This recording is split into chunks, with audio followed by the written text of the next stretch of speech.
guys, this is going to be a first impression of the Margarete Petersen tarot, and Margarete, I don't know. I should know how to say this because it's German and I should know that, but I don't.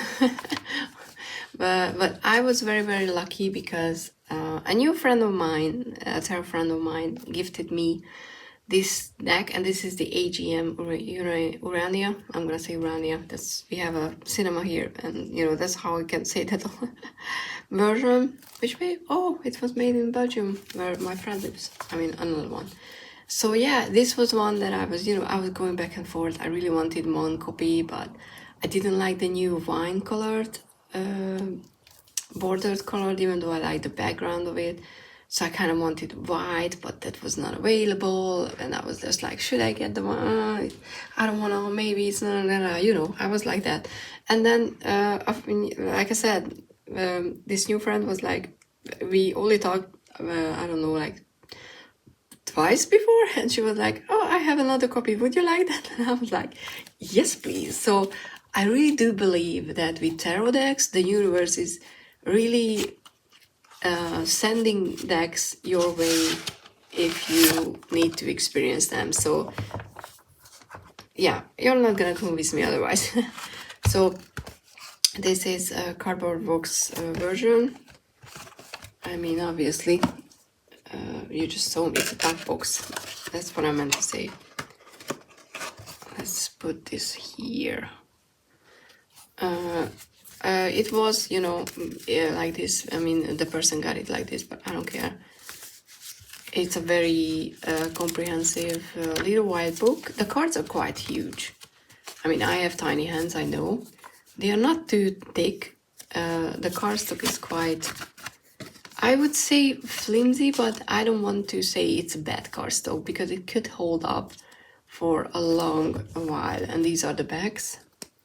Unfortunately, they don't go, to the whole every side. But if I keep this deck, because, I don't want to just be like, oh, I'm gonna for sure be able to read with it, because this is a very complex and deep deck. And I have a few cards that I selected that I want to show you. Okay, where does it start? Here. Okay. So if I keep it, for sure, I will cut off the upper part because I don't really need the numbers. I think I can, remember, because there are some name changes easily. I will, if I keep the deck, I will work with it. So I will cut off all the borders and even this side, and then the whole background is just going to be without borders as well. But let's talk about the white book, little white guidebook. Oh, why am I talking like this? The little white book first. So this deck is not for someone who wants to learn tarot the easy way or the quick way. When I remember that,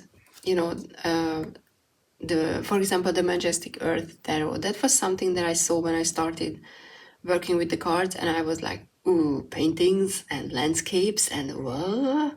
Without all the usual RWS meanings on the cards, I'm never gonna be able to read with that. So, I was like just a few months in, I think, when there was still available copies, or it was the Kickstarter or something, the deck was still easily available, and I was like, ugh, thank God I don't need that. And then fast forward like a year or so, and I was like, oh, but that deck reads so well and I want it. And I'm so fortunate because I have it, and it really does read well for me. So, it just shows that you get pulled towards decks at the different stages of your reading journey. And when I first saw this deck, I already knew that I could work with something that has, for example, this is the Magician, something more abstract, more out of the usual symbology. This is the High Priestess. I could work with a deck like that more easily. For example, the Chariotess is okay. You have the the two sides pulling forward, but there's more emotions in this deck than and Temperance is the mediatrix, which kind of sounds interesting. So yeah, especially with the majors, it's quite a lot of symbology, but in a different way.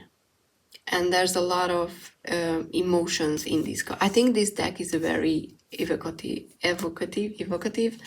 emotionally. Look at the devil. So I didn't pick cards that I didn't like or understand, because that could be a lot of cards and none at the same time. The moon wasn't really with the sharp edges, and the usual symbology. It's not one of my favorites, but there are cards that you can be like, what? 7 of Wands? This is 7 of Wands? What am I, looking at? I don't understand. But that's why the guidebook is very, very good, because first of all,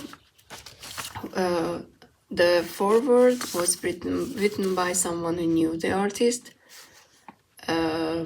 It's a wonderful story into creative process and how you live your life as a creative person, like a truly artist, which I am not, so I don't, I can't be like, oh, I know this feeling. But it was a very nice, just, look into that sort of a word. And there are explanations for cards, how they came alive. That's quite a long, it's a long story, but it's worth reading. And then with the majors, you have these sentences. For example, with the Fool, I'm gonna show you the card. Okay, so here's the Fool, and you can see that you are young and far away from home. It could be something, a glittering crag, heaven, sun and clouds, and foaming waters, the elements at play, blue breath. Risk finding the way to yourself. Engage yourself where chaos begins, where you stand alone and without help, facing life. These are, not the usual meanings of the cards, but at the same time they are. But they give you jumping points, I guess. So, if you connect with this sort of description, then this deck is definitely for you, because this is what you will get from the whole deck. But I really enjoy that. And then we have the court cards, because in the, according to these artists, they are standing between the minors and the majors, which to me makes sense. And they are renamed because she looks at them as a family. You can look at the court cards as family members, or just think about distant family, because, in a sense, we're all just one giant family, which I really enjoy. That's why I have the Ubuntu philosophy symbol, not the, not the other kind of Ubuntu on my back as a tattoo, because I really do. That's a philosophy. I think it's a philosophical. That's how we call it.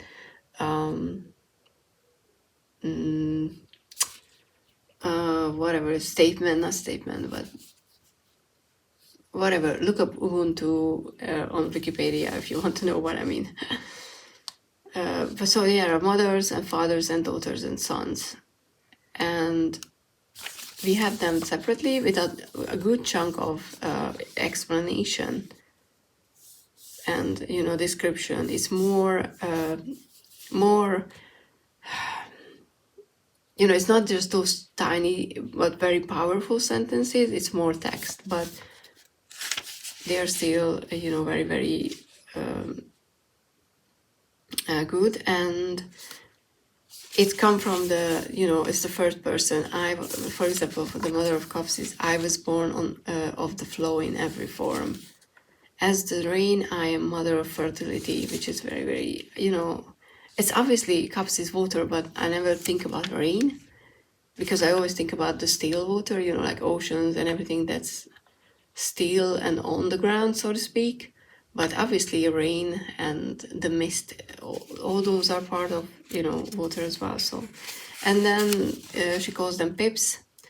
It's could be peepish, but you know, when you look at those cards, I look at them as paintings, so it's kind of hard to say that they are peepish, but in a way I understand why. And then, you know, she gives an explanation, and what I like is that there are some basics about the 4 elements, because the minor cards are, you know, elemental, and then there's some numbers, an explanation for them. So if you're not very well versed in numerology, you can just use it as a base. And then, you know, we have, and you can see there's quite good of an amount of text for just one card. So this is a very well written little white guidebook, but it's definitely not a deck that you can just pick up and start using. I don't think you can use it in a oracle kind of way, you know, that what I'm getting out of it. But if you want to really actually truly tap into the power of this deck, you need to sit down and you need to study it, which I will be doing. And I'm going to link a channel, which I probably not going to say right, but it's Integrated Healing with Sadhana. I think that's her channel name. I was a guest on her channel recently. She has a series about this deck, you know, a deep dive. So I would definitely suggest you to check that one out. But as a finish, let's check out a few cards that I really enjoyed. Did I put them in order? Yeah, so it was really hard not to pick a lot more. Okay, and yeah, I'm gonna show it because I just wanted to mention that the minors are color-coded, which I always appreciate, because, you know, it makes it easy to pick them out on the table, especially with painting style cards. So as you can see, the Hermit is the crown, which I really do think it's a wonderful Hermit energy. And I think for a lot of us, and it's not necessarily just women, it's easy to understand what the Hermit energy is when you think about a crown, because that's the one that you met more in the folklore, and just, even though in mostly negative ways, you know, because, oh, the witch lives in the forest and she's very scary and blah blah blah. But you can take away the fact that she lives in seclusion, she has a really, you know, vast amount of knowledge, and she's powerful. If you take those 3 things away from the stories that you hear about the witch in the forest, then you already have a very good base for the crone energy. Obviously, I'm not there yet. Hopefully, I will be lucky enough to live long enough to embody this energy, because that's a privilege.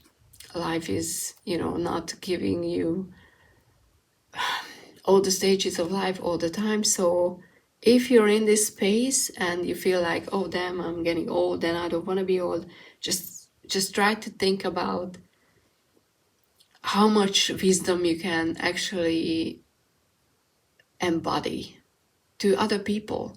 You might don't think that, oh, I don't have, you know, you might think that you don't have a lot to offer, but if you're a kind person and you're coming from the place of kindness, because I know a lot of people who are old and mean, and they can only teach you really hard lessons that you know, it's not something that you want to learn from them or be around them, and that's a completely different, that's the shadow side of the crown. But if you can embody the positive side of the crown, you can think about how much wisdom you can share. And the world needs that. We need the continuation of knowledge as well. But yeah, I'm gonna shut up because this was just one card. Another one was the Wheel of Life, which is the Wheel of Fortune. And I really do like how, you know, it's just a lot of, it feels like it's the sun mixed in with the rain, and that cyclicality and the spiral that's ever, it's repeating itself, but it's never repeating on the same level exactly. It's always expanding, it's always changing something. But yeah, there's, you know, that cyclical part of life that it's once you're up and then once you're down, and this part, the down part, can feel a lot longer than the upward, but there's, hope and reassurance in the fact that there is always change coming. Nothing can change, nothing can stay in the same stuck place forever, because if nothing else, you will feel restless and you want to change things, and you will do something to, even if you don't see how, you will change things, and things will start moving again. Okay, next one is the Hanged Hangman, which with the trial. And I really like the idea that this is a trial you have to go through. Not liking the idea of, obviously, to go through the trial, but what the card suggests. And I haven't really looked into the card, the symbology, but there's the sun and the moon energy, and they are the ones holding up this person. There's these two sides of a face, water, and fire again, the duality of elements. And there's also, I would say, okay, the face, this reminds me of an owl. I think this is an owl, this tiny one, but there are wings, bigger wings outside as well. So there's a lot going on, but I just liked the idea of the name itself. Again, tower. I think this card embodies how you feel when you go through a tower moment, shattering glass, all the black, the rawness of the dark red. But some light, some light as well, because when the tower falls, it kind of lets the sunshine into new areas. But this feels like a raw wound. Yeah, words. And I do think that embodies the tower moment very, very powerfully. And yeah, the star, I just love, again with the spiral symbology and the water and the galaxies. I just love the gentleness and hopefulness of this card. Yeah, I love this. If I could have this as a painting, I would. And some minors. So, most of the minor cards are like this. It's a square in the middle and then something in the background. Most, not all. But look at that Ace of Cups. Isn't it like a gentle new beginning with the... I would say it's a lotus, yeah. But it kind of reminds me of another flower that I can't remember how it's called. We have it in the garden. But I'm assuming it's a lotus because, Ace of Cups, and there are some leaves here on the water. But, this is technically a peep card, but I would never characterize it as a peep card because this is a painting. Nine of Cups with that one tiny, one half shelf with a pearl. Finding that happiness, and it's inside you, it's coming from you. It's coming from all the shit you went through, because, if you know how pearls are formed, it's just pretty much from all the junk the animal finds at the bottom of the sea. So I really do love this Nine of Cups. And I usually don't care for that much in a sense of how the Nine of Cups looks. But that was one that I really liked. The Two of Cups, it's not that, triangularly. But it's a snake, and it's, like eating the tail, the Ouroboros kind of feeling. But what I really liked is the two footprints, because it gives you that balancing and standing kind of feeling, that we're connected to the earth as an element, to the ground, being grounded. So I really like that one as well. And one of my favorite Three of Swords, I think, because you have Three of Feathers. Okay, it's not feathers are obviously swords. I was kind of remembering wrongly how the miners were named. Sorry about that. But they are very elemental, so air is for all the feathers. But I really like this one because this is a very simple way of showing heartbreak, but bleeding feathers. And for most of us, feathers are sign of symbols of hope from the above, from higher self, from the higher ups, from angels, whatever you believe in. And being heartbroken can mean that you lost that hope, you lost that feeling connected, or you feel like you will never ever gonna believe in anything like that ever again.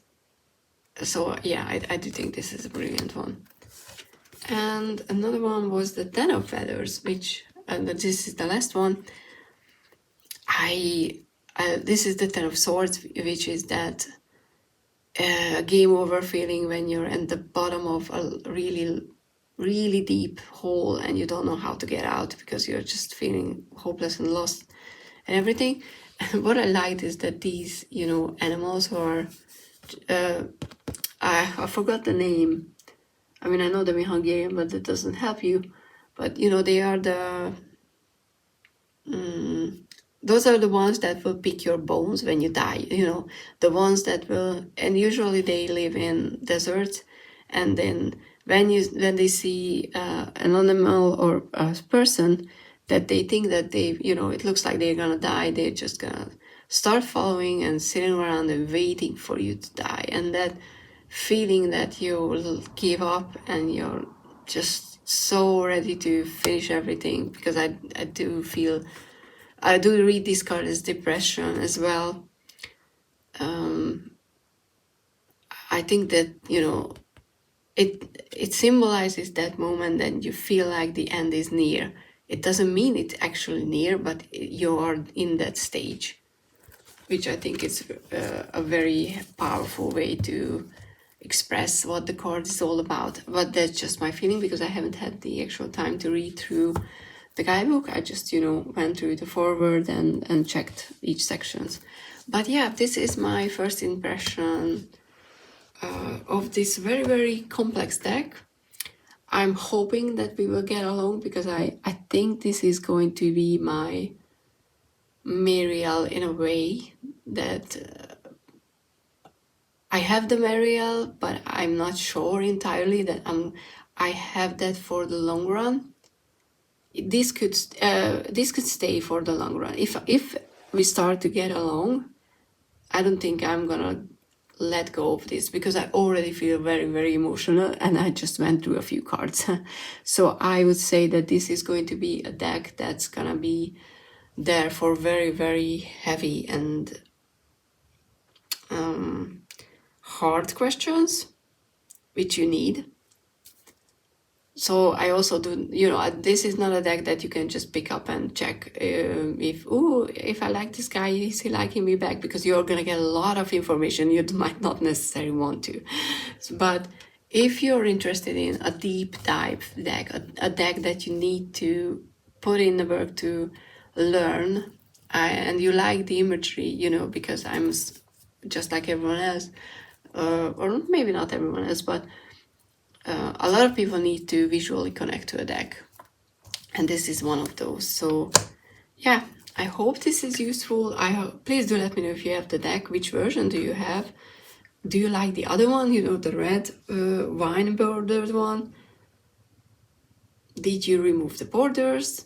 What sort of readings did you get from it? Because I'm quite curious if you can, maybe you're complete opposite and you can easily use it for a light reading. So please do let me know.